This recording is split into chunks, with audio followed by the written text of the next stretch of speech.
Hepiniz hoş geldiniz, hoş geldiniz. Bugün 4. Uluslararası Nurun Şahin Giray Forumu'nda atölyeler aşamasında sizlerle birlikteyiz. Bugün iki misafirimiz var. Parminter ve Verissimo Toste. Sue bir İngilizce öğretmeni, 35 yıllık bir öğretmen. Ve uzun zamanlardan beri birçok farklı ülkede ana dili İngilizce olmayan öğretmenlere farklı çalışmalar gerçekleştiriyor. Son 10 yılda da İsviçre'de ilk ve orta öğretim öğretmenlerine pedagoji ve dil desteğini birleştiren hizmet içi mesleki gelişim çalışmaları yürütüyor. Verissimo ise bir ilkokul öğretmeni. Yine Verissimo'da yaklaşık 35 yıl aşkın süredir öğretmen. Verissimo'nun ilgi alanı ise hikaye kitaplarının İngilizce öğrenme sürecindeki etkin kullanılması. Sue ve Verissimo bugün bize 21. yüzyılda 21. yüzyıl becerileri eski okulu alt üst ediyor başlıklı bir konuşma yapacaklar. Salgından sonra kendini her şeyle yenilemeye ihtiyaç duyan, işbirliğine dayanılı, dijital teknolojilerin rolü ve 21. yüzyıl becerilerinin önemini konuşacağız onlarla beraber. Bu webinarımız İngilizce olacak ancak arzu edenler için bir Türkçe dinleme şansı da mümkün. Sağ altta bir interpretation butonu göreceksiniz. Bir dünya ikonuyla belirtiliyor. Buradan dilerseniz Türkçe, dilerseniz İngilizce kanalını seçebilirsiniz. Türkçe seçerseniz tercümanınız size yardımcı olacak bu konuda. Sue ve Verissimo'ya sorularınız olursa her zaman İngilizce olarak yazabilirsiniz. Ya da Türkçe olarak yazarsanız chatten göreceğim. Ben onlara çeviri yapacağım. Nasıl arz ederseniz öyle devam edebiliriz. Sue and Verissimo, I would like to welcome you. Thank you. So, tell me when you want me to start. Yes? I think we are ready. Everybody's here. Okay, then I'm going to put on my presentation. But before I do, I just want to say to Ilal, I love the picture of the cat. That's just fantastic. I love pets and I love cats, and that's a beautiful picture. Okay, let me do this. Then you can, okay, here we go. And this. Okay, and let's just make sure everybody, okay, you can see that, okay, everyone? Sue, can you give me a thumbs up that the screen is okay? Okay, thank you very much. I never know. I know what I can see. I'm never sure what others can see. Okay, great. So first, welcome everyone. I'm very happy to be talking about 21st century skills today. And I want to thank you for coming and listening to me and talking about education. I love talking about teaching and education and students. And when I'm with a group of students, it's a good day. And if it's a group of Turkish students, even better. I haven't been to Turkey in over a year. This is horrible. Anyway, so first let me just say here that myself, my name is Verissimo, and Sue Parminter. We will be presenting 21st century skills, disrupting the old school. So we are looking at the changes that we've been going through and why 21st century skills are important and why they are important now more than ever, I would say. I've been talking about 21st century skills, let me see, for about, maybe 10 years or more now, certainly a little bit before the century and as the century came in. And why are they important? Okay, so we are, let me get here. Okay, we're going to talk about what are 21st century skills. So we're going to talk briefly about that. We're going to look at aspects of 21st century skills in the classroom. I think that, for me, that's always very important, is that 21st century skills can be a lot of different skills, but we're going to focus on the classroom. I'll be taking it from the point of view of the student more, and Sue then will come in and talk about the role of the teacher in 21st century skills. And I guess in line with 21st century skills, I would just like to say that we will be looking at the chat box. Please feel free to have your questions in Turkish or in English. We have an interpreter, and feel free to ask your questions. Edgy will interrupt me if you have any questions about what I'm saying at the time.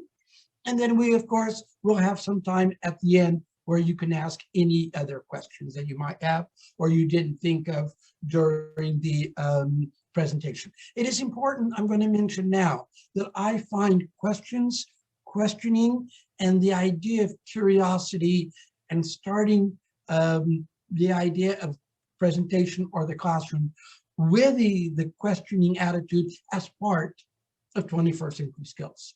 Okay, let me then move on.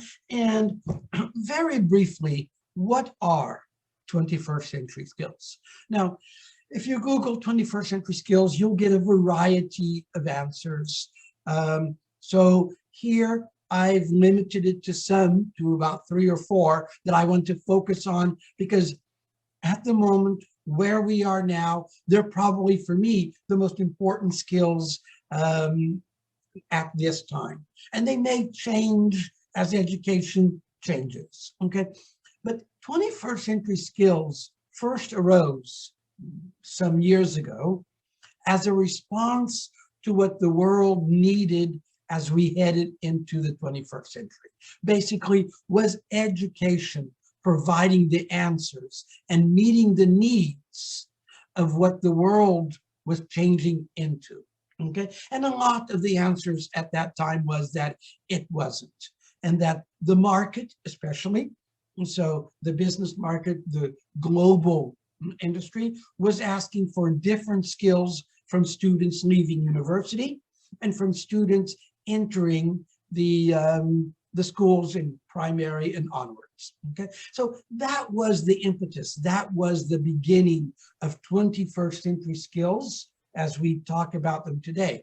Now that was over 20, 30 years ago, and still we are talking about the same things, and the pandemic has raised the importance of 21st century skills even more, okay? So let's see, what are we going to talk about here specifically? Okay, I'm going to focus on 3 things. Okay, I just noticed there's a mistake in my slide. I went through these slides about 3 or 4 times, but there you are, a mistake anyway. Any case, I'm going to focus on 4, but primarily I'm going to focus on critical thinking, as I think that's probably the most important skill at this moment that we can develop. But I'm also going to mention communication and collaboration. And I'm going to mention those in the classroom, and I'm going to mention those from the point of view of the student, what the student should be doing, and then what we as teachers should be doing to motivate and encourage those, okay? So, communication.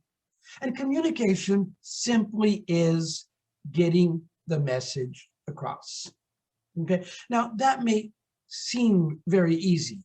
The question is that students should think, what do they want to achieve, okay, with their English? So yes, we're going to practice grammar, but we're not going to leave it only at the grammar. Yes, we will have exams, but passing the exam is not enough if it doesn't help us get the message across. We come here with the idea, as we get to communication, not only the idea of the language, but of oracy skills. So using the language to achieve something, to persuade, to explain, to inform, to change. The message is more important, okay, than the, let's say, manipulating the language. So in our class, if a student comes in and says, teacher, teach me, that's not what we want as we head into 21st century skills. We want students to be active, and if we are teaching area of vocabulary, if we are teaching the present perfect, if we are teaching a point of grammar, that is just a beginning to using that language to get a message across. So, and this seems easy, but in my classes, even now, in my online lessons, I begin my lessons with, do you have any questions? Rarely do students ask any questions. They're ready for me to start the lesson. That's fine. And then we have some vocabulary, and I tell them, okay, and let's say they have let's say the word achieve, and I asked them to give me a sentence with the word achieve. And I specifically asked, oh, a sentence about them, okay? And I will get a sentence like, yesterday, I achieved great things, okay? I said, like what? And the student thinks and says, oh, I got a raise. Oh, that's great. How did you get a raise? And as I asked the questions, I began to notice that the student made up the sentence. It was a sentence for the word achieve. It tells the definition, and that's it. The student was not worried about communicating anything with the sentence that she or he was giving me. Okay, and this happens often in my classes right now, from primary, but especially all the way up to adults. So when we are talking about communication in relation to 21st century skills, it is important that we are teaching them the language and they are using the language to get a message across. So even if we're asking for a grammatical point, even if we're asking for, they show that they know the meaning of a word, we still want them to focus on using that language to say something, saying something that could be part of a conversation that will have a context, that will have meaning, and we will remember it better a week, 2 weeks, a month later, because it had meaning for us. Okay, so getting the message across means using the English that they have learned to communicate their message to others, whatever that message is. If we are learning English, if we are learning a language, it's because we want to say something with that language. Okay, now we are in 2021. 21 years into the 21st century. And still in my online lessons now, that is not the case. So that message of communication, and we are learning a language to be able to say something with it, continues to be very, very important. And I think the uppermost in our classes. Okay? But I want to focus on one aspect that I think education needs to move into, okay, and where we need to disrupt the old school, and where we need, and this will change the way we teach and change the nature of our classrooms. Okay, so when we are talking about critical thinking in my classes with my students, I focus on these 4 aspects, and I'm going to take each one slowly, because if there is something that I would like to achieve in relation to 21st century skills in the next 2-3 years, this would be it. Okay, so in relation to communication, I want my students to be personally involved in their lessons, actively involved in their lessons. I want them to notice the language. Okay, I want them to also focus on learning to learn. And I'll take each one separately, and I want them to reflect on their learning. So I want this to be part of what a student does when they come into my classroom. I want to encourage it as a teacher, but I want to see them as critical thinkers. Now, I've defined critical thinking here for the classroom and for the language classroom. Of course, it can be defined in various other ways also. Okay, so what does personal involvement mean? So the first thing I tell my students is, make it about you. Okay, when you are speaking in English, what we just talked about, communication, make it about you. You are spending your time and your money, okay, to learn English. So bring your experiences, your goals, and make that about you. So when you are learning something and when you are saying something in class, does it communicate something? Is it interesting? Now, this is an interesting question, if you will. Is it interesting? What I mean is, are you saying it just to say it? Are you saying it just for the teacher? Or is it interesting? Are you saying something that someone else in the class may want to ask you a question about it? Are you saying something that someone else in the class will make it part of a conversation? So even if it's a simple sentence, using the past simple, and you say, yesterday I played football in the park, make it real, make it about you. You've just communicated that you played football in the park, which invites questions. Did you win? Who did you play with? What park did you play in? How did you play in the park yesterday? We were in lockdown. Whatever it might be, but make it interesting and see those grammar exercises, see those activities that you do in class as opportunities to learn. No, I don't want my students to feel like this person in the picture. And when I chose this image for this slide, I thought, oh no, that looks like too much stress. But I want my students, as they are personally involved in class, a big thing is, of course they will make mistakes. Of course they will come to a point where they don't have enough English. That's the point where the learning takes place. That's the point where they're becoming personally involved and they need more. It's not only that this student looking at her computer has come up to a problem and is biting her pencil. What you don't see is that 30 seconds after this, or 1 minute after this, she has solved that problem.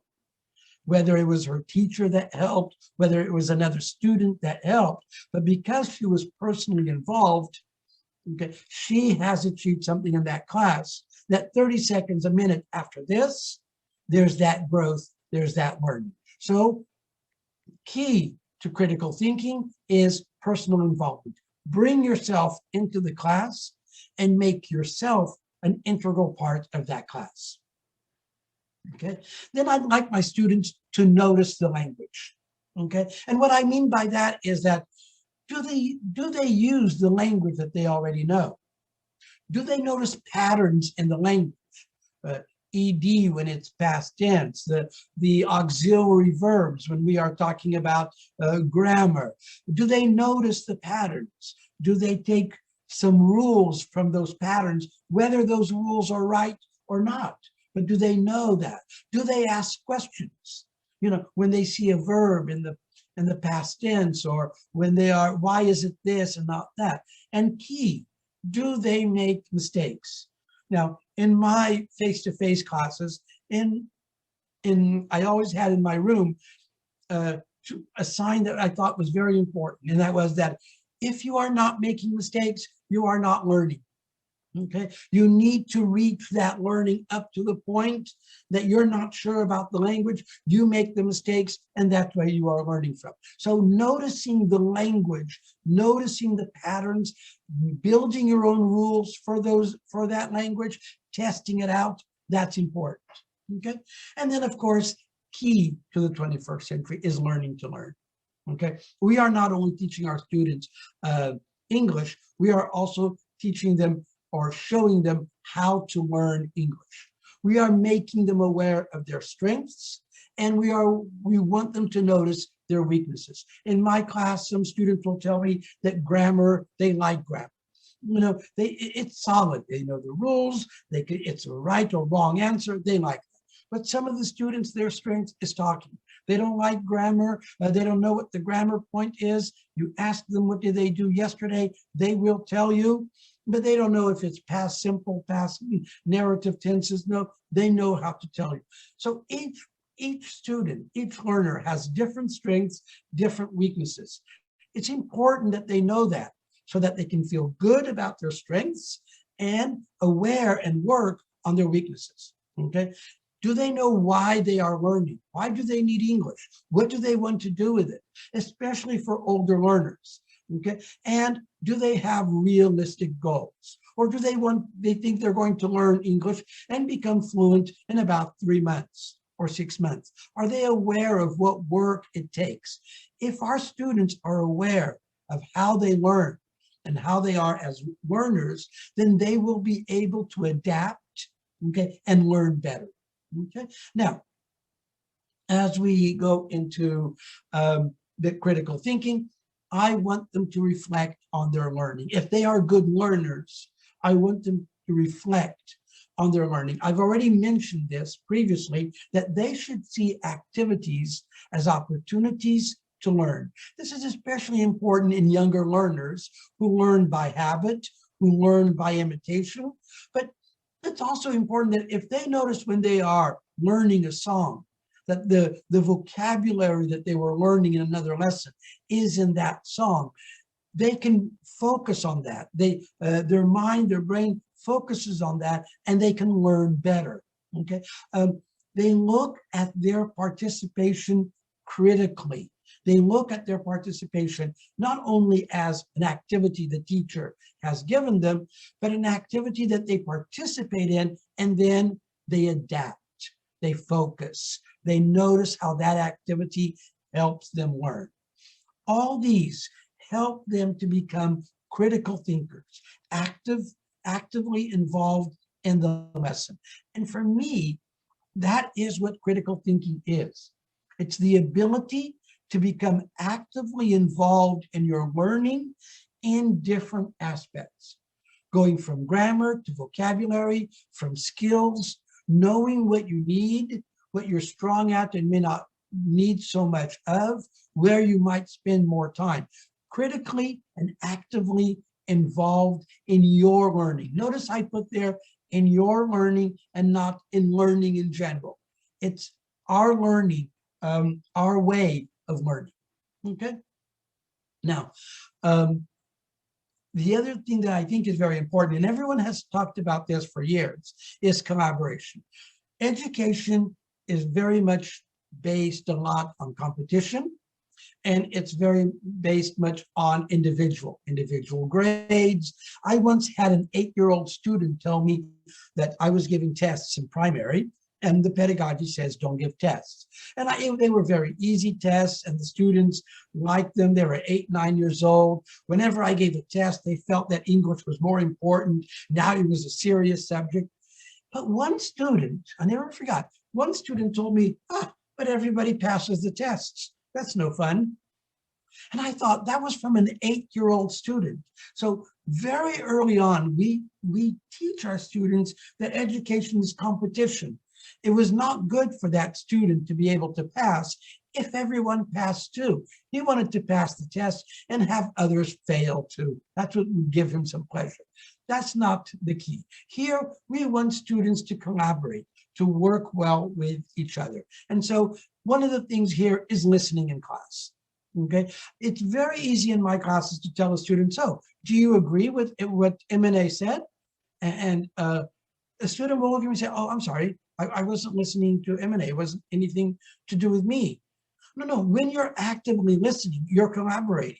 You're able to ask a question, you're able to follow up, you're able to notice if you understand someone else's pronunciation. Okay? That's important. So I would recommend that when you go into the classroom and you ask a student, do you agree? Can you repeat that? Anything that leads students to learn from each other is important. Some of my students now online, because they're at home, some of my students, young students, 10, 11 years old, are reading or doing something else during the lesson. Now, they are not misbehaving. They're not trying to get away with something. They just have time to do something else in the middle of what would be that lesson. And when I ask, well, do you agree with that? Do you agree with what he said? Can you answer that question? They are surprised. They don't expect to be that actively involved. Well, they need to be, okay? And then, of course, we want them to work well with others, to be helpful, and to assume responsibility. And that is, if they are in a group, don't sit back and let others do it. What can you contribute? And they should actively look to what they can contribute. How can they help? What skills do they have that they can help someone else do that? Okay. So so collaboration here, and I'm noticing the time, collaboration here means working with others to achieve your best. Okay. Again, I talked about how mistakes are normal, and there we are again. But it's collaboration. It means working with others to achieve your best, so that in working with others, you achieve more than if you were working by yourself. And that's the key, because if you are working with others and you are not achieving more, it's not bringing more in you, then it's not a good collaboration. Okay, and collaboration gives students a way to resolve future difficulties. English may be easy now, or the simple language may be easy now. There may be a time in the future then it's not so easy, but because the student has experience of collaborating, of asking, of listening to others, they have a way of resolving when they have a difficulty in the future, because they're used to being part of a group. Okay, and then just briefly, I just want to say something about ICT. I wanted to include it there. There's a lot of other things I could have included. I just wanted one slide to say that as we use technology, as we use the information and communication technologies, we are using them as a tool to enhance learning. The goal is not for us to learn to use breakout rooms. It's to use breakout rooms because breakout rooms enhance the learning. It's to use an app or to use a platform because it enhances learning. So technology here is a tool, not an end in itself. And in the 21st century, our computer and our technology are like pencil and paper. They are a way to achieve something, not the end in itself. If you give a student a pencil and a paper, it does not mean they can write an essay. And if you have an app, a writing app for a student, it does not mean that suddenly they can write better. Okay, so when we look at technology as a way to enhance the student's learning. So that student going yes, okay, or that student on the right here focusing, they're both using the computer there as a tool to achieve something else. Okay, so that's what I focused on, the 21st century skills. That was the part that I thought was key as to where we are now, and the keys that we needed to disrupt the old school, to disrupt the way we have been used to doing things from the 20th century and now changing in the 21st century. Okay, I'll stop there, and I am going to stop sharing and give you over to Sue Parminter, who will continue on 21st century skills from the point of view of the teacher. Okay, Sue? Thank you. Okay, thank you. I'm trying to share my screen, but I seem to have stopped yours, Verissimo. I just stopped sharing mine. Forgive me, everyone. Oui. I need to be able to get out of something. Okay. I know what I've done wrong. Okay, I'm sorry, everyone. This is a wonderful example, actually, of what I'm going to talk about. So it's perfect. And I'll be with you in a second. Right. There we go. There we go. Can you now? Let me see. Okay, I'll come back to this and hopefully be at the right place. Okay, okay, it's a brilliant example of exactly what I'm going to talk about. Thank you, Verissimo. Verissimo, as he said, has given a really wonderful summary of 21st century skills from the point of view of the student. And I want to focus on the second part, disrupting the old school. How the old school has been disrupted in the last year and a half, for reasons totally beyond our control.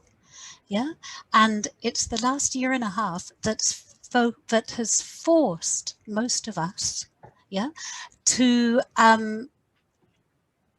develop, and to be catapulted into using these 21st century skills, even though we're maybe from the old school and weren't so convinced that we had to do so, or we'd been putting it off. So the pandemic, a year and a half in which it's very hard in any conversation not to focus on what's missing, what we've lost. Yeah, in many cases, loved ones that we've lost, freedoms that we've lost. But actually, for the next 20, 25 minutes, what I'd like to focus on is what we've gained, and very specifically what we've gained as teachers in the classroom. As my mum says always, every cloud has a silver lining. And to start thinking about that silver lining, I'd like you to think about, yeah, and just write 1 or 2 sentences, yeah, to answer this question. As a teacher, in the last year and a half, what have you learned? Now, if you're old school, please write it, yeah, with pencil, pen, and paper. If you'd like to write it in the chat box, yeah, in either Turkish or English, please do. But what have you learned as a teacher in the last year and a half? What's the first thing that comes to mind? And I'll pause for about a minute to give everyone time to answer. I've got 1 answer in the chat box so far. Yes, any other answers? Yes, I'm getting some answers. Some would be the same as mine. Yeah, and those of you who are writing them with pen and paper, that's fine. You don't have to tell me them afterwards. We're getting lots of technology, using Zoom, WebEx effectively, yes? Technology, engagement, active learning strategies, true communication. That's wonderful, Pelin. I think that's something I've learned also, which for me is such a contradiction. I would never, ever have expected it. To be forced into a home on my own, teaching from a screen, and to learn that. Thank you, everyone, yeah, for the writing. Thank you for taking time to think about that.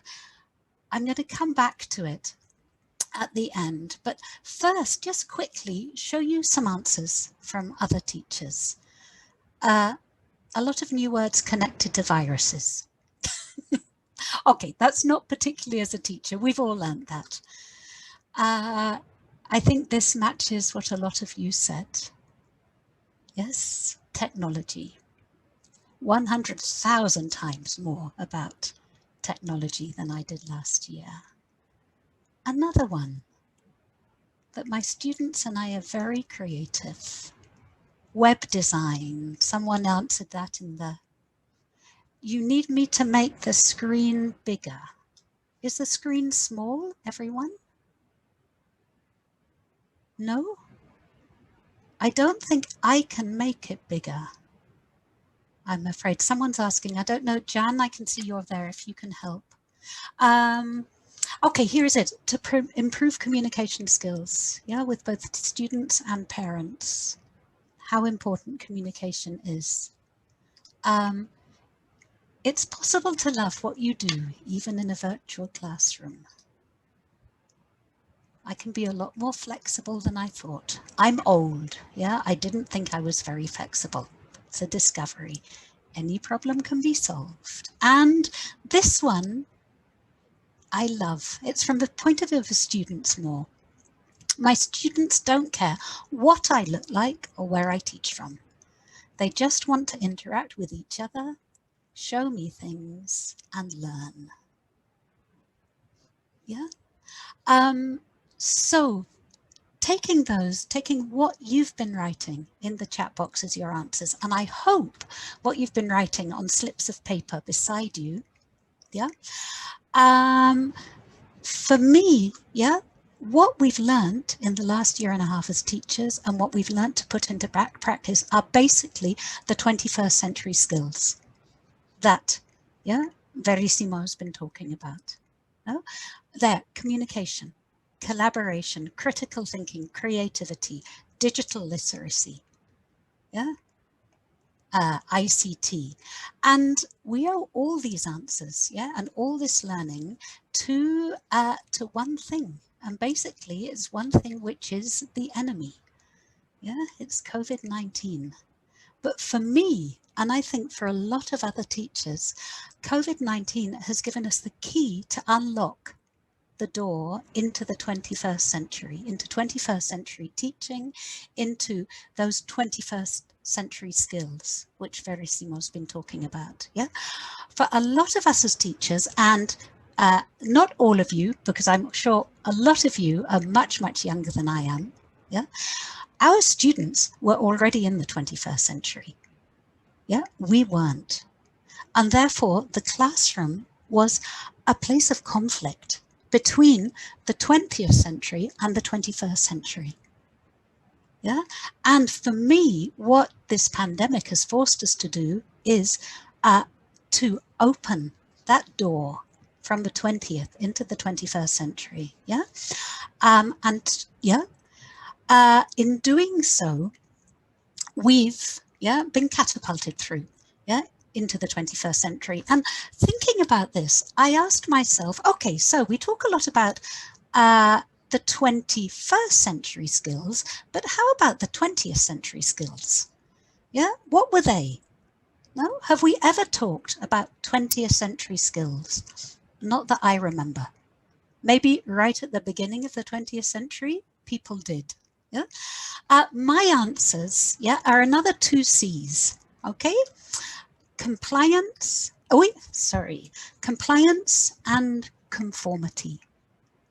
Yeah. Verissimo talked a little about the world of work, the 20th century world of employability. Yeah. The 20th century education, I believe, emphasize compliance and conformity because they were 2 skills necessary to do well in the professional corporate environment, to hold down a good job for decades. Yeah, that's not what the young people who we're teaching now are looking at in their future. Yeah, not many people are going to be doing their same job all their lives, not like some of us have been doing. Yeah, I'm one of them. So that this movement is terribly important. It's incredibly important because compliance and conformity, I believe, although they're a relic, really, in society, they're still key values in many schools. They inform policy, and in many cases, as teachers, the students find them promoted expressly. And actually, compliance and conformity are in direct contradiction to those 21st century skills that Verissimo has outlined. Communication, critical thinking, collaboration, digital literacy. And I'd like to add one, because for me it's really important. I think in communicating, thinking critically, collaborating, and in the world of ICT, we've had to be incredibly creative as teachers. And our students are already creative, but by unlocking these skills, we're allowing them to be much more creative in their learning than they were being. So, change as the title of all of this forum says, change has never been so obvious. Change has also never been so unavoidable from the point of view of teachers. We've had to do it. No, and in having to do it, I really believe that through embracing change, we've created, or we are creating with our students, a new culture of learning. And this change is something which is completely unique for many reasons. It's unique because it's happened so quickly. It's unique because it's been caused by a pandemic, obviously, but it's also unique because for once it's change that isn't coming from educational authorities. Usually when we make changes in education, these changes are top-down changes. They come from the authorities, the Ministry of Education, usually, and down they come. And in this case, the change has had to come from us and our students. Yeah, it's had to be bottom up change. Yeah, changing the way that we're doing things, not immediately. Yeah, very definitely, step by step, lesson by lesson, click by click. Yeah, we're certainly not where we were 1.5 years ago, any of us, yeah, when asked to move into a digital classroom. Yeah, but this change that's happening comes back to where Verissimo finished, in fact. Yeah, because without one thing, none of this could be happening. Yeah, and this is, yeah, the other key, not the COVID key, yeah, but the technology. No? None of this could be happening without this key. I started teaching in the 1980s, yeah, which gives you a good idea of how long I've been teaching. It's in the decade that I started teaching, emails were first used. PCs, personal computers, were first available. Yeah? They were followed shortly afterwards by the World Wide Web, yeah, by internet, which blew our minds as teachers. And those of you who are a little older than a lot of the rest, yeah, approaching me in age, I don't know if you remember, but in the 80s and later, it was predicted that there would be no more teachers by the year 2020. We wouldn't need them. There would be no more books because we wouldn't need them. Students wouldn't need us, yeah, because of the new technology. Now, luckily enough for all of us, that's not true yet. Yeah, I would argue that it's never true, but it's not the subject, yeah, of this talk now. But then if you look back to science fiction images, yeah, of the 2020s, students studying, it's very interesting. There were no teachers in them, no books in them. Students had, yeah, their own personal computers or digital devices, but they were still sitting in a classroom. Yeah, still often in rows. Yeah, I looked back at some of these images and I thought of some of the ones that I used in coursebooks, in fact. So that made me think about how there are ingrained concepts, yeah, in education that are really hard to shake. And the concept of the brick and mortar classroom is one of them. And that concept has been turned on its head, yeah, in the last 1.5 years out of sheer necessity. Yeah. So if we can get rid of that concept of the classroom, then how much can we change everything else? So this disruption of the old school, yeah, which has dragged us into the 21st century. Yeah, that brick and mortar classroom has gone.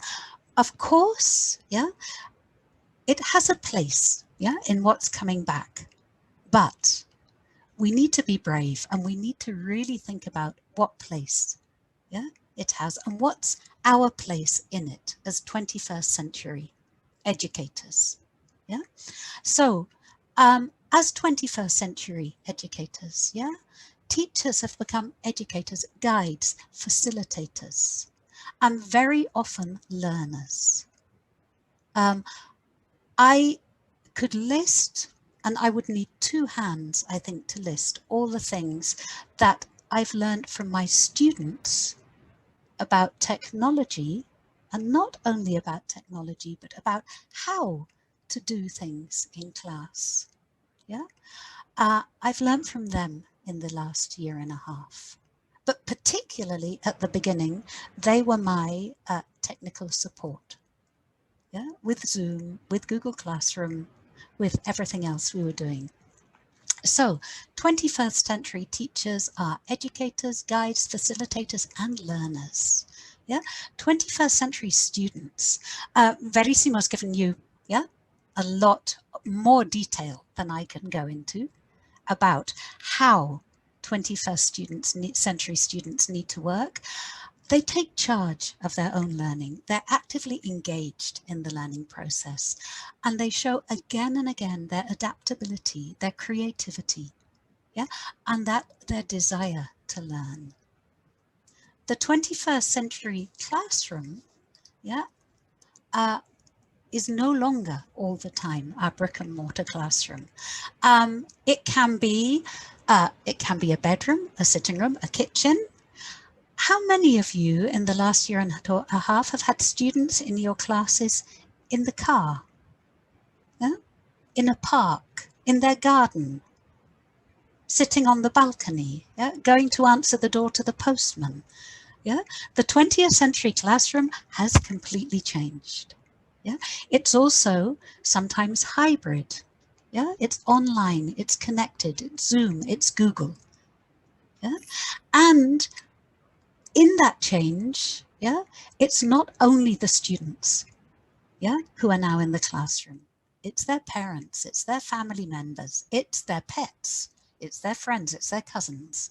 Yeah, it's the postman. Yeah? The classroom has changed. We're moving towards, yeah, the taking learning out of the classroom, which I think is really important. And who knows where it's going to go. Yeah.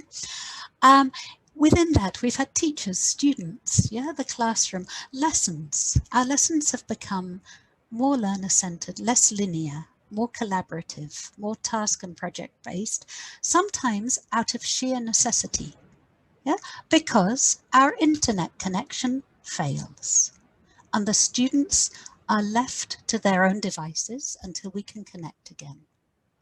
Yeah, and it's been a delight to get back into a class and find that the students are still there working on what we were working on when I left them.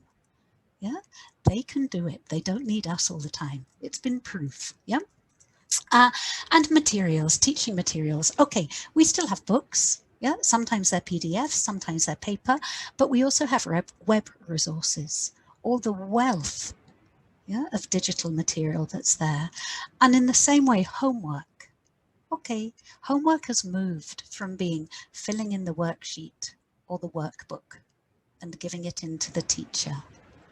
Yeah, of course, homework can still be online exercises, but it can also be blogs, infographics, videos, short stories, digital stories, video clips, audio files. Yeah, so many of these things which are part of the student's world and which have become part of our world, yeah, out of necessity. Right, just going on a little through developing these 21st century skills, yeah, through adopting the philosophy of lifelong learning. Yeah, it's not just our students who are learning, it's us as teachers who are also on a lifelong learning journey. If we'd forgotten that, the last year and a half have reminded us, yeah, and we haven't been able to ignore it any longer. When I thought back, yeah, the question I asked you at the beginning, I asked myself the question, and I also thought back to a number of key moments for me in the last year and a half, key learning moments that I wanted to share with you before finishing. The first one is the first time I used breakout rooms. And when I put the students into breakout rooms, grade 5 students I'm talking about here, yeah, they were not only, and I visited the first breakout room, I found them not only using English, but one of them was creating a PowerPoint completely on their own initiative, into which they were inserting photos and the notes that I'd asked them to take. Yeah, that taught me, yeah, that students can share PowerPoints in breakout rooms, which I didn't know, but the fact that they'd done that on their own, I hadn't asked them to do it. Yeah, it's something that now I incorporate into many lessons. I also recalled the first time that a new word came up. Okay, from English, the students wanted a translation in Turkish, which I can't give. I don't speak Turkish. I could have explained the word in English, yeah, and it would have taken 2 minutes. Yeah, but when I realized that I could also, given that the students were already online, they could check it in probably 10 seconds. Yeah, and check not only the meaning, but the pronunciation in English as well. So that incorporation of technology of all kinds into the classroom, yeah, get the students using the resources that are there at their fingertips, which they know how to use much better than we do. I also recalled the first time that I experimented with a flipped classroom approach. Yeah, I'd watched videos about flipped classrooms. I'd heard people talk about them at conferences.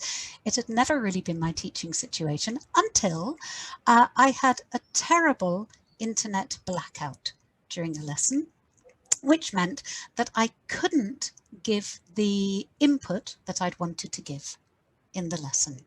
So what did I do? Yeah, I said to the students, don't worry, I'll make a short video. Yeah, I'll send it to you. Watch it before the next lesson.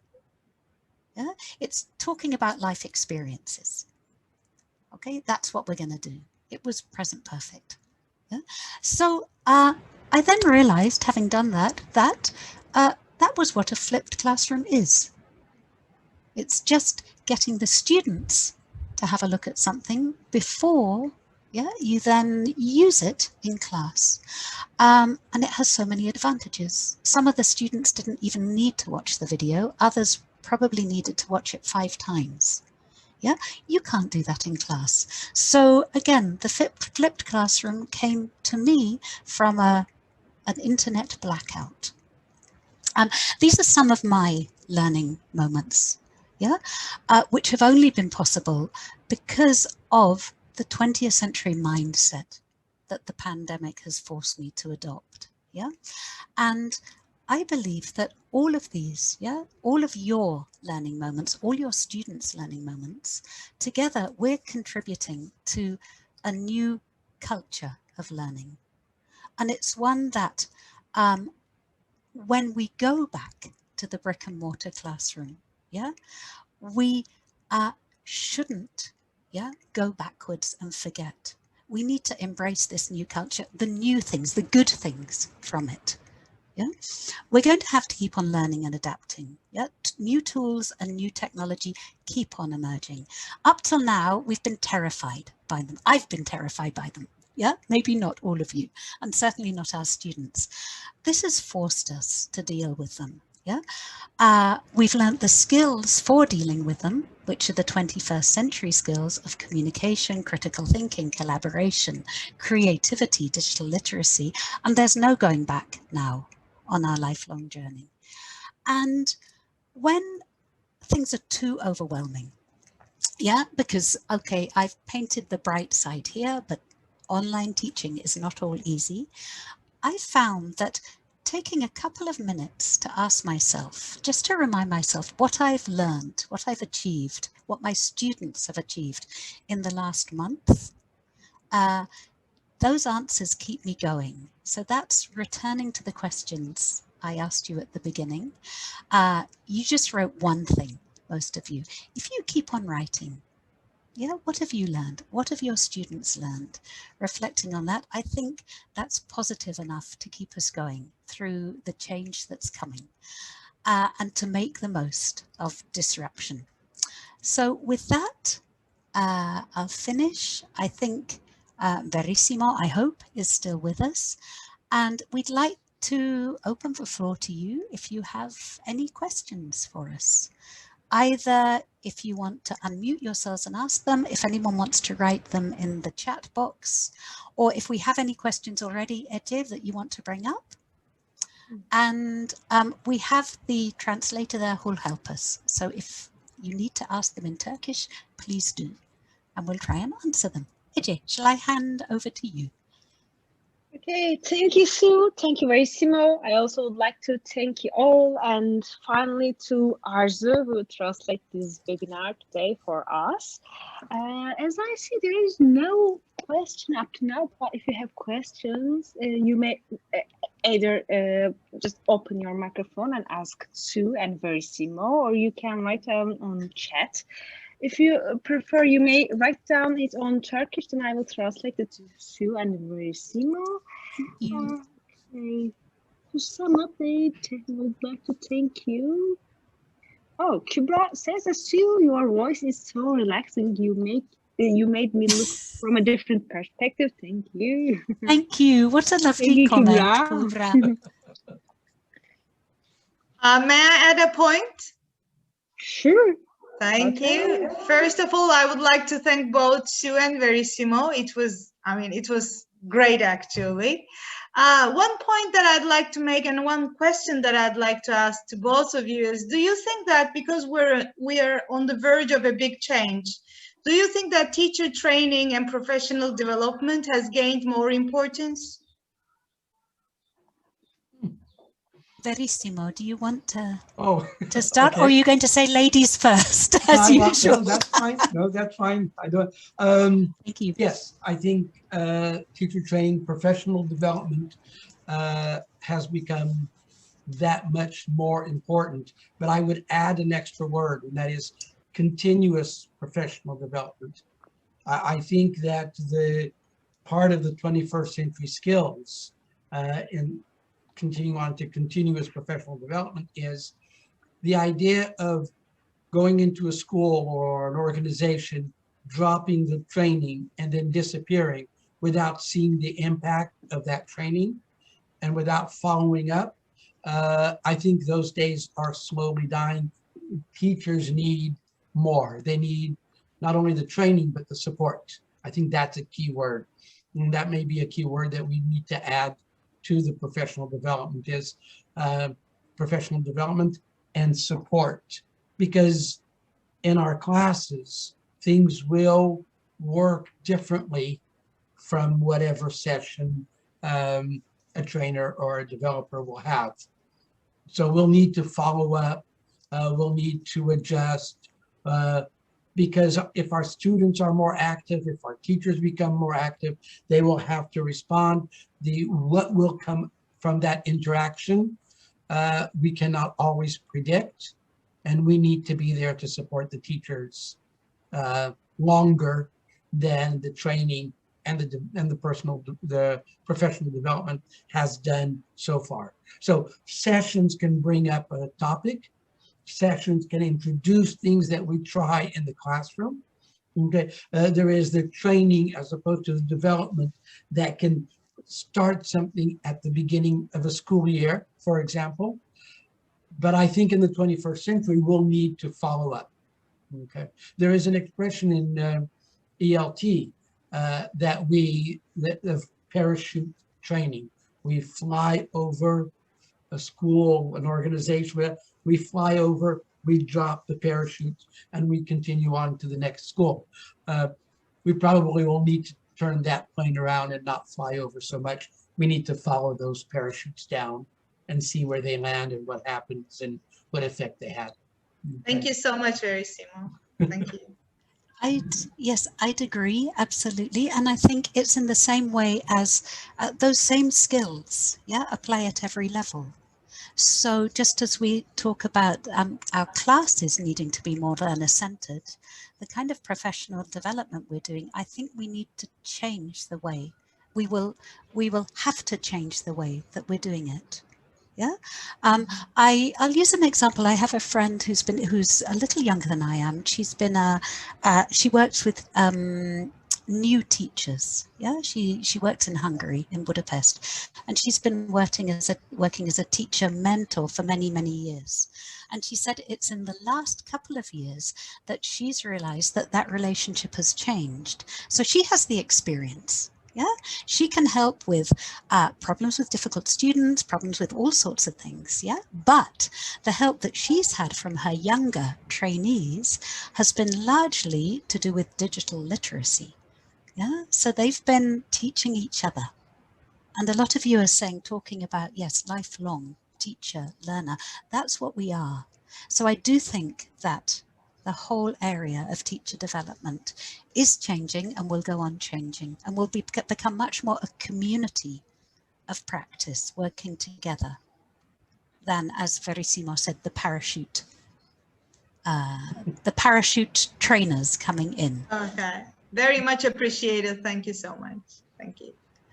Thank you, Sibel. There's a really interesting question about screen addiction from Shema. Yes, it's, what do you think, Verissimo, I don't know if you can see it. Can I read it to you? What do you think of screen addiction? Children with coronavirus 19 watching much too many, well, spending too many hours on the screen. Videos, video games, gaming, and then hours of classes as well. Yes. Some of my students have told me that they've been on the screen with lessons outside of the games, 7 hours to 8 hours a day, which is, I find that amazing. Unacceptable. Yeah. Yeah. I think, again, if we're talking about 20th century learning skills, then the collaboration, project-based, task-based learning, I think as teachers, we really need to ask ourselves, are we making the best of our screen time? Yeah. Can't we give, there's a lot that we do on screen. I've asked myself this recently a lot I do on screen that I don't need to do on screen. I gave the example of the little video, that students watched in their own time. But just as there's a lot of work together, research, making things with younger students that we can ask them to do and then bring and show them in the class in a very brief feedback session, rather than having them there for hours in front of the screen for the lessons. There's not, other than educate, and try and support parents, there's not much we can do about how long the kids are spending on a screen gaming, or watching Netflix or videos. But there is something we can do about how long they spend on the screen in class, I think. I would agree with that. I definitely would agree with that. I think we should take into account that right now, we are not in true digital learning or online learning. We are in sort of an emergency mode. The pandemic came up and we are still following the traditional old school ways of teaching. So we've tried to take the same amount of hours that we had at school and transfer them into online.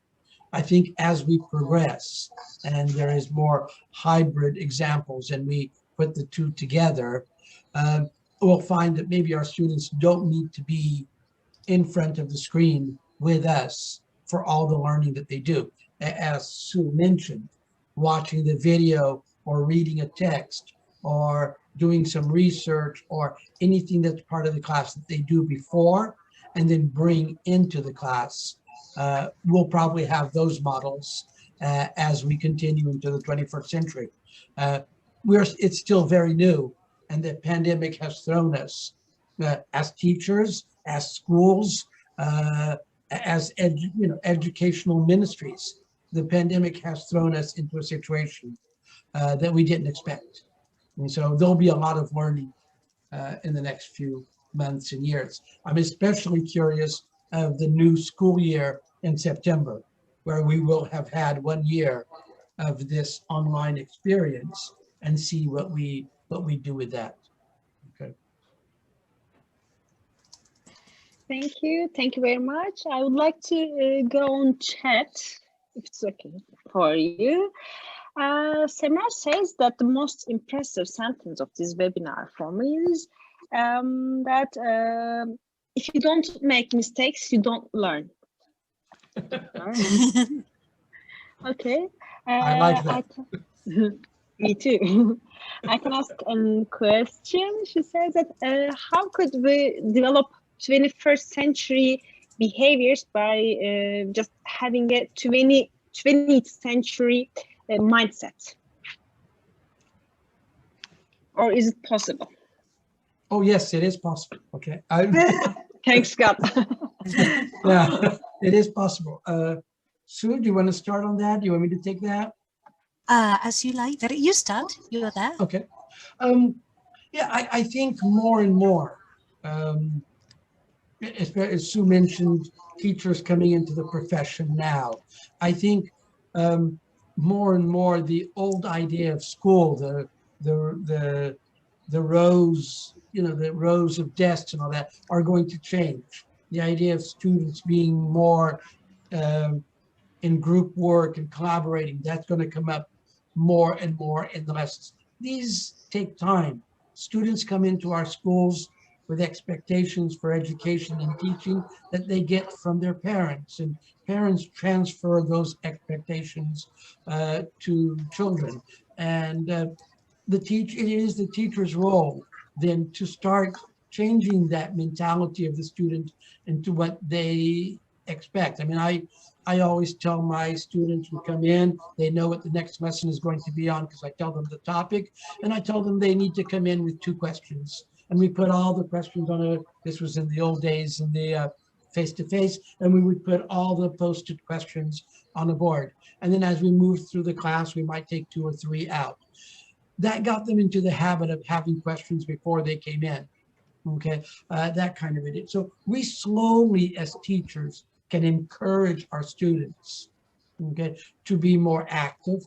Slowly, as teachers, we can show our students how we are all different learners, and especially we can show our students that when we make mistakes, the ceiling will not fall, the world will not end. I don't know where we got this idea that we shouldn't make mistakes. I have had in my class a 3-year-old student who was afraid to go to the board and make a mistake. And I thought, how did that 3 years old, her school hadn't even started, this was preschool, and yet she was already afraid to go up to the whiteboard, and the whiteboard was saying school bag, and she was afraid that she might touch the wrong object and make a mistake. 4 years old. So we as teachers, more than teachers in this case, we are educators, and we will teach our students our subjects, but we will also teach them and encourage them how to learn those subjects so that they can take more independence and become more active. We need to encourage that, okay? I Do you want think to add? some of the problem is that the 20th century mindset is actually in us teachers, not really in our students. Yeah, they're 21st century students. So I think I think if we really learn how to communicate with, going back to my question at the beginning, to collaborate with, to listen to the students, a lot of our learning as teachers, a lot of our movement into the 21st century comes from them. So it's a two-way thing as well. Of course, we can train the skills, we can train students, as Verissimo has given examples about. But as teachers, first of all, we need to know why, we need to be convinced of the importance of doing that. And I think it's our students who are convinced us. It's seeing them, and it's seeing students, who are, as Verissimo said earlier, who are having to spend 6 hours sitting in front of a screen a day through lessons and thinking, now there's something wrong here. We've got to change this somehow. That's not how we should be doing here. When I'm doing that, what I'm doing as a teacher, and it's how we all started, is I'm thinking, okay, brick and mortar classroom, I'm in the classroom with my students, that's what I have to do online. And that's what I think this last 1.5 years has forced us little by little to reconsider. That we can't do it in the old ways. We have to move. We have to unlock that door into the 21st century. Thank you. Thank you very much. One more question from Ömer. He asked that,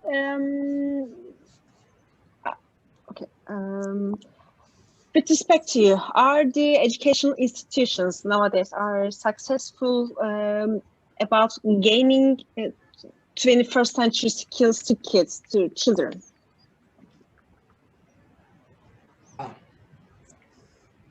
Okay, Sue, I'm waiting for you again. Oh, Okay. I don't want to jump in all the time, gosh, but don't you think I it don't mind. depends would be the answer, Verissimo? No. I'm fine if you want to go to say, what do you think? Big Oh. question, whoever asked it. Well, the idea, you mean the question on the idea of gaming? No, are the educational institutions really developing 21st century skills in students? Was that the question? Yeah, that's what I understood. Sure. Let me check. I think again. you're translating it. Is it in Turkish? Yes, it is Yeah. in Turkish. It says that by general, are the educational institutions or educational systems successful about gaining 21st century skills? To whom? To children, most probably. Hmm. Are they successful or not? It's Wow. part of the journey. We're on the journey still, I think. Don't you think, Verissimo? Yes, I think they are, to a certain extent more successful than we give them credit for. We usually, when we talk about 21st century skills, many speakers use images of the classrooms that really don't exist anymore. I have been going to Turkey, for example, the last 20 years. I've been going into schools. I don't see classrooms as they were 20, 30, 40 years ago. I see students who are confident, active, but sometimes that also means that it's difficult for us as teachers to plan. And our schools still want a lesson plan. We want our students to be actively involved, right? But we step into the classroom with our books, our lesson plan, and we need to finish that within that lesson time, within that hour. And if we don't, we feel that we have failed. There's a mixed message there. So half of that time has to be where the teacher is open for students to interrupt. If the teacher doesn't show that, the students will not interrupt. I have a great example from one of my students a long time ago. I walked into the classroom and I said, "What did you do this weekend?" Nothing. And I said, "Well, just tell me, what did you do this weekend?" "Was it a good weekend?" Nothing. Finally, a student, I never forgot him, Andrea, raised his hand and said, "Teacher, you want us to use the past tense, right?" And I said, "Well, I don't know. I just want you to tell me what you did this weekend." And you could tell the students were all, this was a few years ago, but the students were all thinking, "No, you really don't want to know what we did this weekend. There's a reason you're asking this question, and we can't figure out what the reason is yet." Okay, so students have to be a little bit also, they have to get used to us opening up. I don't know what they were going to say. I don't know what they did that weekend. I don't know what verbs they would need and not need. And the interaction was going to be interesting, and the language that they needed. And then maybe I would have gone into the past tense. I don't know. What was interesting was that that student in that class was interpreting my question as if it wasn't a real question. It was a question that a teacher asks, but they didn't want a real answer. And I don't think there are many students like that now, but I think that's what we've got to look out for in our classrooms and in our lessons, that we are willing for students to interrupt. I used to do, I don't do it online now, but I used to come into class twice a year, pretend that traffic was horrible. I didn't have a chance to get my books. I wasn't planned for the lesson. Could they help me? What could we do? I knew that I was going to work on this, but I didn't have a lesson plan for that day. Could they help me with the lesson for that day? And it was always interesting what came up, okay? Because I needed to pretend that I wasn't ready for the lesson for them to be able to intervene and sort of take charge and in this case, help me out. So we do need to allow teachers to do that, okay? Teaching is the most micromanaged job in the world. We need to trust teachers more. I'm a firm believer in that. Teaching is the best job in the world. I love it. But we need to trust our teachers more. And I say this as an international trainer from, around the world, from Peru to China. We need to trust our teachers more, that they know their students. Okay. Sorry, that's a subject that I can talk on for quite a while. Okay. Thank you very much, both of you. One more question, Jahan asked, whether do you have a social media account in which you share your ideas or events? If you have one, he would like to follow you. I didn't understand the question. Can you? Sorry. Do you have social media accounts? Oh, okay. No. Yes, that's no, a good. okay. That's a very good question. And I think the social media is a great way for teachers to. We have access to a lot of information to a lot of teachers all over the world. I focus on LinkedIn. I used to be on Facebook, but I focus more on LinkedIn. And everyone, I got 2 requests just while we were doing this that I think came from this session. But you're welcome to look up my name on LinkedIn, and you see the little symbol there. And I am focusing more on sharing what I'm sharing now and some ideas on LinkedIn, including some videos, etc. Okay. Okay. Thank you. I think Verissimo answered for both of you. And let me check. Jem has a comment. I'm hopeful as someone who wants to be a teacher of 21st century from myself. Right now, I'm watching this webinar and improving myself without any compulsion. That's nice. Exactly. That's good. That's nice. Thank you. Oh, I see. Canan is also agree with you. You are right, Verissimo. We struggle in curriculum with class. And I think Helen has a question, a long question. Let me read it. My students are in the 3rd grade of primary school. They are 8-9 years old. Some of the students in my class have entered early puberty as a result of hormone tests. I sometimes find it difficult to communicate in the classroom. They don't want to be treated like children, but they are not young. They are not young yet. How should I behave? How would suggest me to improve myself? What can I do? Oh, that's a hard one. It is the pre-puberty issue. Yeah, well, it becomes an issue through, when puberty strikes anyway. Yes, but the fact that we're now finding this problem even in grade 3 classes, and I would agree with you. Yeah, I've sometimes come up against it. I think, my answer would be communication. Yeah, that as we get to know our students, we can find the hook. That will, that is what they need and that will get them interested. And it's finding that hook, which is sometimes so difficult. So I don't know. Yes, I'm thinking about a grade 3 class, that I was teaching earlier today, where I suddenly and completely found, by mistake, found the hook into one of the students who is very definitely not pre-puberty. He's actually he still looks tiny compared to some of the girls. And his hook was dinosaurs.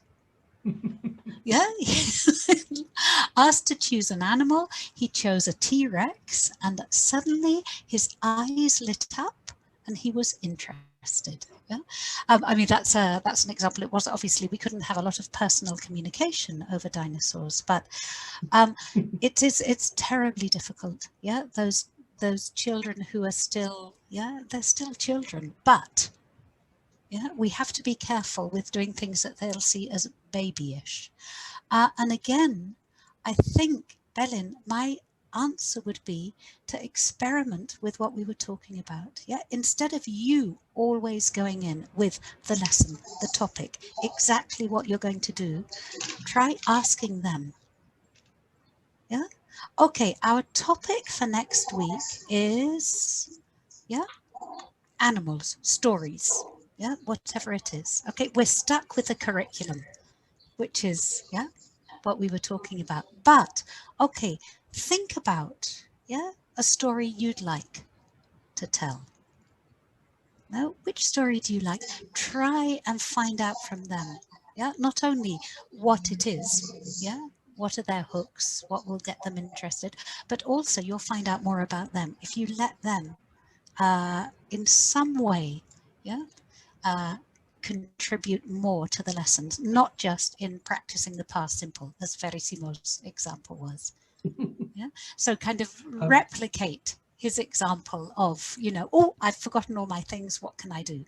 But on a more general basis, I think is the way we have to approach that. Veri, would you add anything, or anyone else to that? Can I just add that I have taught, as I mentioned here, from 3, 4 years old upwards, but especially with the younger ones, it's very important to go in with the attitude or the mindset that no child goes home and plans to make your day difficult. They are not thinking of at home of ways to in class to be difficult. These children, especially our younger ones, they have learned a lot. They have learned not to jump on the sofa. They have learned how to go into a restaurant and throw food. They have learned to go to the cinema and not talk in the middle of the film. If they cannot do that, then their parents probably have not taken them to a restaurant yet, or have taken them to a cinema or whatever it is. Children learn what is expected of them in different situations and in different places. Part of our job, whatever we are teaching, in this case, English, or whether we're teaching English, science, or whatever it is, part of our job for young learners is to also teach them and to also show them what is expected in a classroom. Okay, if you are an only child, and if you are an only child to your parents, but also to your grandparents, it will be very difficult to come into a classroom and share, okay, with 20 other students. When you are the center of attention at home, that child has one goal and one goal only in your class. And that is, teacher, look at me. Look at me. I don't care about the others' opinions. Look at me. I have got a cat, my cat's name, my cat's color. I don't want to know about the others. So you are also teaching them, showing them how to work together in a group. And it requires a lot of patience. But always remember that no student at any age goes home and purposely comes to school to cause a problem. And if you look at it in that way, it's a process. Okay, so I'm looking at the chat box. I like this expression. It is necessary to be stubbornly patient with them. Yes. Yes. Stubbornly patient is a very Isn't good that brilliant? I've added a word. I've added stubbornly, kindly patient. Yes, Wow. that's a fantastic. Yeah, I think kindness, especially, yeah, considering that this situation is so difficult for everyone. Yeah, what we've been living through the last year and a half. And that kindness is really important. Yeah, and share with them. Yeah. You know, sometimes I look at my students and I say, it's 25 of you and only one of me. I need your help. You know, if everyone misbehaves here, I have no, you know, I don't have a chance. They are part of the classroom, of how they want their classroom to be. That's part of the 21st century skills of taking ownership of the classroom, of the learning, etc., and the process of what that means. Okay, so sometimes you tell them, look, how can we do this? All of you are talking at the same time. This is not going to work. And then you lead to taking turns, and they're very good. You know, even in our older students, do you ever go to a cafe and say, okay, let's all speak in the present perfect? Ever interrupt your friends and say, why did you use the past simple and not the past? You know, that's all teacher talk, okay, that we bring into class. And we as teachers also need to let go of teacher talk and have our classrooms be a bit more natural. We need to be a bit more natural. Our students will be a bit more natural, but it's a process. It's slow. It will lead to some days of having headaches, but involve them. Say, hey guys, it's 25 of you and only one of me. This will never work. Help me. Okay. Make it their classroom also. Okay. Learning is as important as teaching, and each one has their responsibility. It's 50-50. Okay. Verissimo, Zübeyde has a question about the teachers who need help. She says that during this pandemic period, teachers have lots of problems due to fast change. Do you think that, but who helped them? I don't know. Do you think are they supported enough? But who should support? I don't know. At least I couldn't understand from the question. But do you think that are teachers supported enough during pandemic period? Whoa. That's very, what do you think? Do you want to, I think that's depended so much on the school. Yeah, there are schools where the support has been tremendous, and there are schools where it hasn't, and where teachers have felt that they've had to cope entirely on their own. But I think that's where the importance of cooperation and community has come in. So I think a lot of those teachers have actually found support online with other teachers, with different online, and they've been presented free as well, yeah, with different webinars, with different suggestions, with different forums, with the social media. So sometimes it's come from the schools and sometimes it's come from elsewhere. Yeah, as always happens, I guess, in education. No, Veri, would you add anything? Yeah, I also think, I mean, I think I wrote a LinkedIn post about this a little while ago. I think the first thing that it's been a year, and I think somewhere in all the schools in all the world and all that, people should pause a little bit and just congratulate the teachers, because from one day to the next, okay, we lost our students in the classroom, moved them online in these uncertain times, sometimes when they couldn't even leave their house. And most teachers, okay, have kept up that relationship with their students, have worried about their students as people, not only as students, but as people, as children, and have taken on that responsibility of continuing the lessons and continuing those relationships and continuing the education in a completely different environment. So, you know, every Ministry of Education should stop for one day, go out into the streets and just clap for those teachers, because it has been an amazing change. If we had known it was going to be like this, we could not have prepared and done as well as we've done. So I think that, one, we do need to tell teachers what an amazing job. If you feel tired, if you feel that online is not what you like, of course it is, but what an amazing job. If you're talking to your teachers and continuing lessons online, wow. You know, we've had to change. So I think that's one thing that are teachers supported enough? I think also as teachers, we need to think that the schools, the Ministry of Education, nobody expected this. So probably I would say, no, not enough. If we were planning for it, we would provide much more. Not enough, but not anybody's fault. We didn't see it coming. So it's not like it's not enough support because some people are not supporting. Everybody is doing their best. And everybody needs to pause and say, thank you, teachers. I think around the world, there is a great appreciation from parents as to what teachers do now. Mm-hmm. Okay. Now having their children at home and trying to teach them. I've had people in my family saying, you know, they have children who are 5, 6, 7 years old, and they're telling me, I don't know what to do with them anymore. You know, she doesn't listen to me. I tried to teach her maths, but she doesn't listen to me. And I thought, yeah, yes, we know more than English. We are experts in learning. And I think that, so yes, we needed a lot more support, of course, okay? But everybody is doing their best. And I think teachers have done an amazing job, a really amazing job this past year, okay? So that's my point for teachers.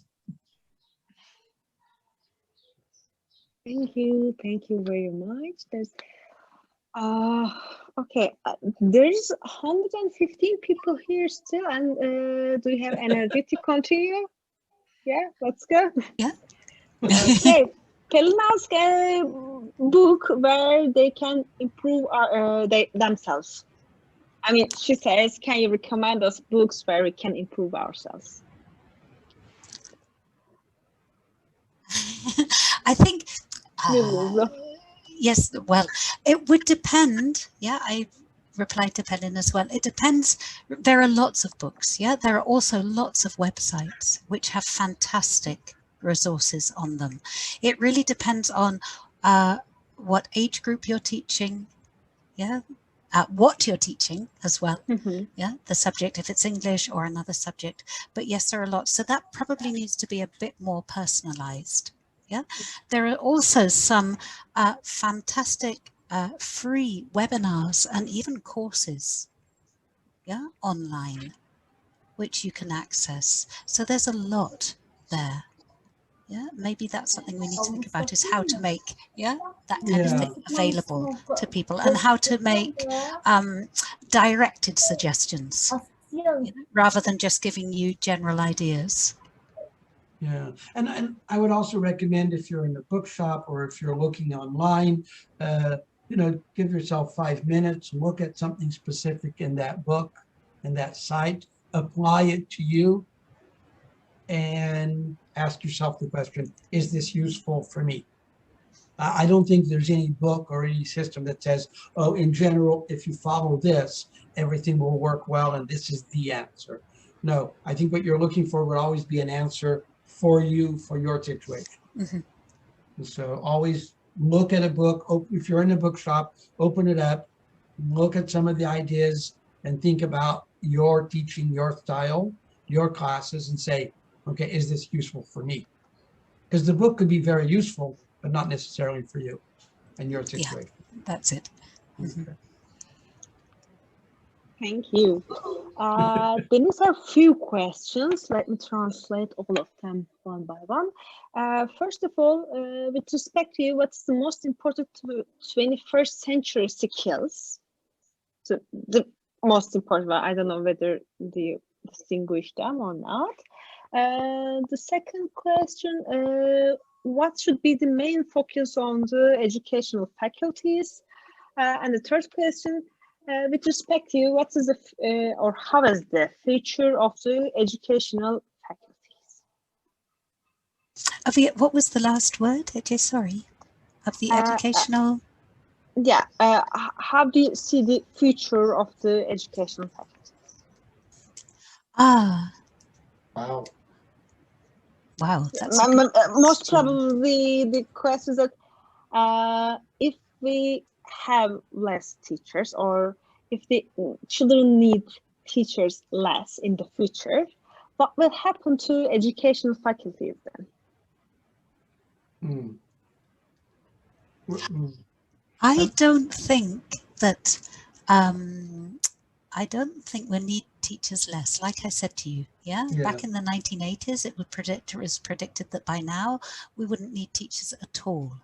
Yeah, I think that what's changing is the role of teachers.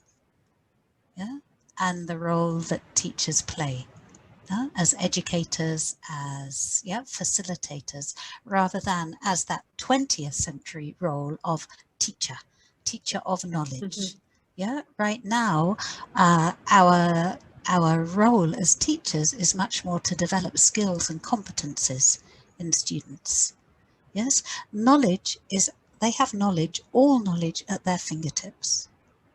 No, on internet. How can we possibly better that? So our role has really changed. And with that, I think the educational faculties, the teacher training centres need to change. No, the way that they're not only what, how, not only what they're preparing teachers for, but they also have to change how they prepare teachers so that the two go hand in hand. No, so no longer is it a case of saying to teachers, okay, this is the right way to teach. Compliance, conformity. That was the 20th century. That doesn't work anymore. So educational faculties need to prepare teachers as lifelong learners, who are also educators. I think now that's very kind of general, and there are some educational faculties in some countries who are already working quite a lot on this. And as with everything, there's never any point in reinventing the wheel. We need to look around and see how others are doing it and see what suits us and what doesn't. And I think there's one thing we've skirted talking about it. I talked about it a little in the presentation I did. We've talked about students, we've talked about teachers, we've talked about the way that we've had to change, to adopt change. What has to happen now is that change, my arrow, it has to go on moving up. It's bottom-up change. But it can't work if it doesn't go on moving up to the top. So the curriculum, the way that we are as teachers need to comply with a lot of things is a conflict now. As Verissimo says, if one of the things you're doing is listening to the students, taking lessons from the students, then how do you marry that with keeping to your lesson plans, your monthly plan, your yearly plan? What I would like to believe is that this change in the last year and a half has been so momentous. It's involved all of us because it's had to. And it's happening bottom up. So therefore it's us who have to go on pushing it up to make a change. At all levels. And of course, the teacher training faculties are play an incredibly important role in that. Often because they bridge the two, I think. I would also like to say, first I'd like to say that I'm going to have to go in a few minutes because I have a class.